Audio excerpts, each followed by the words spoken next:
Legal. Obrigado desde já pelo convite, viu, Vivi? E obrigado aí, Luciano. Obrigado, privilégio poder rever vocês, ainda que pela internet. É muito legal ver vocês aqui e vendo o movimento todo de vocês. Parabéns pelo lindo movimento que vocês fizeram aí do Desbravador por um Dia, antecipando a data do Desbravador por um Dia e já levantando 10 desbravadores. Isso é realmente um espetáculo. Deus seja louvado pelo trabalho que vocês estão desenvolvendo aí. E bom dia para todo mundo aqui. Eu tô vendo ó, muita gente aqui, a Lana. Tô vendo muito adolescente, muita criança aqui, cara. Que top isso aqui, tá? Muito legal isso. Muito, muito legal. Fico muito feliz de ver. Bom dia, galerinha, para todos vocês, viu? Privilégio grande poder estar com vocês aqui. Bom, hoje pela manhã nós temos um assunto bastante pesado para falar, e no sentido de que é um assunto doutrinário. Não, e esse assunto doutrinário é muito importante para nós, adventistas. E eu vou mostrar para que vocês entendam por que para nós, adventistas, esse assunto é tão importante. Você sabe que os adventistas do sétimo dia são conhecidos porque eles guardam o sábado. Nos últimos tempos, eles também passaram a ser conhecidos ou reconhecidos porque creem em uma profetisa chamada Ellen White. E alguns, inclusive, alguns evangélicos, inclusive, criticaram os adventistas do sétimo dia por crerem em Ellen White. Mas o que muita gente não sabe é que o fato de nós crermos no sábado não é uma exclusividade nossa. Existem muitas denominações religiosas que creem que o sábado é o dia que deve ser guardado. A exemplo, por exemplo, dos assembleanos do sétimo dia, dos batistas do sétimo dia e de algumas outras muitas denominações evangélicas. Também a imensa maioria, a esmagadora maioria dos evangélicos creem no dom profético. Prova disso é que quase todas as igrejas pentecostais possuem o culto da profecia, em que eles vão para guardar a profecia que o pastor vai determinar sobre eles, sobre a vida de algumas pessoas. Em outras palavras, a profecia e o dom da profecia também não é uma exclusividade dos adventistas. Nós, como todos os outros evangélicos, também cremos na profecia. A diferença é que eles dizem que os profetas se levantam de tempos em tempos. Nós cremos que Deus se levantou por meio da profetisa Ellen White.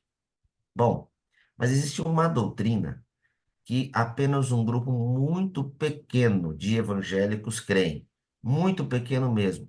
Chega a ser quase que exclusiva dos adventistas, embora não seja. Mas porque o número é tão pequeno, realmente passa-se a crer que poucos creem nessa doutrina, que é a doutrina da mortalidade da alma. Bom, que doutrina é essa? Atrelada a outra doutrina, que é a do santuário celestial, essa sim exclusiva nossa, apenas nós acreditamos nela, a doutrina da mortalidade da alma prega que nós, quando morremos, vamos para o pó da terra e aguardamos ali a volta de Jesus. Mas não é assim que ensinam a imensa maioria dos evangélicos. A maioria dos evangélicos creem que quando nós morremos, nós apenas saímos corporalmente de nós mesmos e vamos então para o céu para habitar com Jesus, ou vamos para o inferno em razão da condenação eterna. Portanto, esses evangélicos em geral creem que quando nós morremos, nós temos dois destinos. Ou vamos para o céu, para o seio de Abraão, como eles utilizam a parábola, ou vamos para o inferno para permanecermos ali condenados eternamente. Bom, nós vimos, através dos estudos de hoje, dos 10 dias de oração, do livro que vocês estão tendo, que não é bem assim. Vimos através dos textos de Salmos, capítulo 104, verso 29, de Eclesiastes, capítulo 3, versos 19 a 21, e também do capítulo 12, verso 7, que não, nós não cremos, e não há razão para crermos, que quando nós morremos, nossa alma sai do nosso corpo e nós simplesmente passamos a viver fora dele. Aliás, a Bíblia nem considera essa ideia de alma fora do corpo quando ela apresenta o momento em que nós fomos criados. A Bíblia diz, e de maneira muito clara no livro de Gênesis, que nós somos resultado da soma de duas coisas: fôlego de vida, que é o sopro de Deus, ou seja, o dom que Deus nos dá, mais o nosso corpo, e é a junção disso que nos torna alma vivente. Então, quando essas duas coisas deixam de existir, nós deixamos de existir juntos, segundo a Bíblia. Não existe, portanto, uma possibilidade dessas coisas se separarem e nós continuarmos existindo. Por isso, a Bíblia deixa de maneira clara que a sepultura é um lugar onde nós estamos dormindo, porque estamos aguardando a volta de Jesus. Agora que você compreendeu muito bem isso, deixa eu dizer para você os perigos de nós crermos na doutrina da imortalidade da alma. Isso não está escrito nos 10 dias, mas eu quero que você grave bem na sua mente. O primeiro perigo de nós crermos na imortalidade da alma é de nós acharmos que a morte não é o fim da nossa vida e que, portanto, nós temos uma segunda chance, mesmo depois de morrermos. Existe um grupo de evangélicos que crê, baseado num texto lá do livro de 1 Pedro, que mesmo para aqueles que morrem e não se converteram, ainda existe a possibilidade de salvação. Porque se Jesus foi pregar aos mortos em prisão por ocasião da época de Noé, Jesus também prega para os que estão no inferno hoje, podendo resgatá-los para o céu. Mas nada poderia ser mais antibíblico do que isso. Porque a Bíblia deixa de maneira muito clara que é em vida que nós devemos tomar as nossas decisões, não é depois que morremos.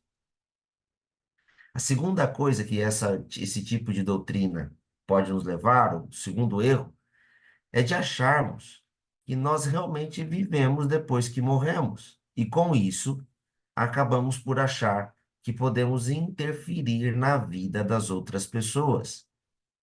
Aliás, existe uma doutrina que prega isso de maneira muito clara. É a doutrina do espiritismo.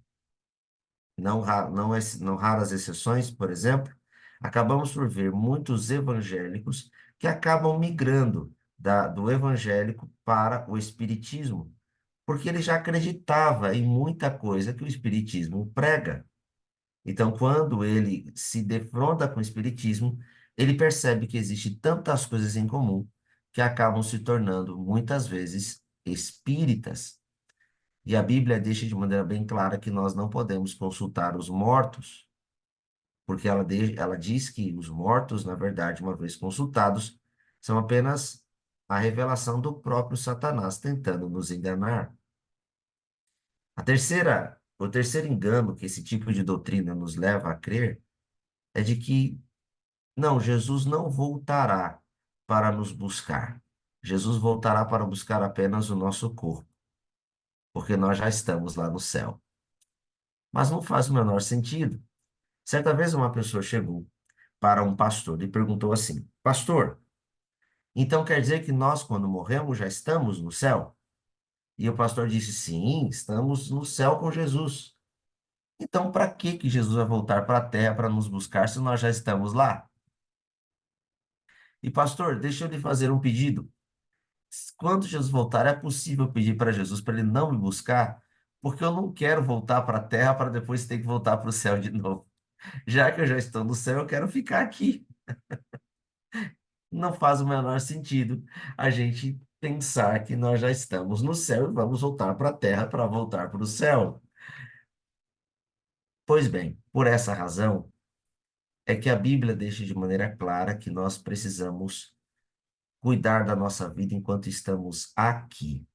Porque é aqui em vida que nós recebemos a graça, mas acima de tudo também enfrentamos o juízo. Certa vez eu ouvi de um pastor duas coisas que me chamaram muito a atenção. Ele disse assim: Olha, nós temos dois juízos que nós enfrentamos. O primeiro juízo é aquele que nós enfrentamos todos os dias, quando nós deitamos o nosso rosto no travesseiro. É o momento da gente avaliar se de fato fomos testemunhas de Jesus ou se nós andamos aquele dia completamente distantes de Jesus. Esse é o primeiro juízo que nós precisamos ter. Como foi o seu dia? Como será o seu dia hoje? Você hoje andará na presença de Jesus ou viverá longe dele? O segundo juízo é aquele que nós enfrentamos a partir do momento em que morremos. Sim, segundo a Bíblia, quando nós morremos, o nosso destino está selado. Por isso, devemos hoje buscar o Senhor enquanto o Senhor pode ser achado, para que vivamos uma vida de acordo com a sua vontade, para que pelo poder do Evangelho a gente possa andar ao lado de Jesus. Porque se há uma certeza, é de que Jesus nos ama, mas que também, se ele não voltar até o dia da nossa morte, ali estará selada a nossa vida para a eternidade ou para a condenação eterna. Que a gente possa, então, aprendendo um pouco mais a respeito disto que nós estudamos hoje pela manhã, decidimos categoricamente vivermos ao lado de Jesus. Que a gente possa entender que não, a nossa alma não é eterna, mas seremos imortais quando Jesus voltar. E então, lá no céu, viveremos a eternidade ao lado dele, não apenas dele, mas de todos aqueles que amaram a sua vinda, os nossos amigos, os nossos irmãos, a nossa família e todos aqueles que foram convertidos pelo poder do Evangelho. Que essa imortalidade que Jesus nos promete possa ser vivida hoje, através do desejo de andar ao lado de Jesus. Que Deus abençoe muito vocês. Que permaneçamos ao lado dele hoje e sempre. Que caminhemos segundo a sua graça e justiça e que amemos a sua vida. Que Deus abençoe você, Luciano. Abençoe você, Vivi, e a todos vocês que estão aqui. E eu encerro esse momento orando com vocês. Vocês podem fechar os olhos?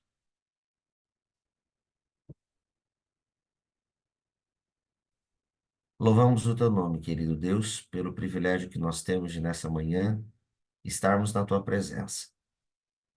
Os desbravadores, os membros da diretoria e demais irmãos se levantaram nesta madrugada para estudar um pouco mais a respeito da tua palavra. Peço em nome de Jesus para que nós estudamos hoje, de maneira breve, sucinta, mas importante, possa, Senhor Deus, ser memorizada e vivida na nossa vida. Senhor, que a imortalidade que o Senhor nos prometeu possa, Deus bondoso, acalentar no nosso coração e nos encher de esperança de um dia vivermos essa realidade na tua breve vinda. Perdoa, Senhor, os nossos pecados e cuida, Deus bondoso, de cada um de nós. Oro ainda pela diretoria deste clube, para que o Senhor derrame sobre eles bênçãos sem medida. Clamo-te estas bênçãos, em nome de Jesus. Amém.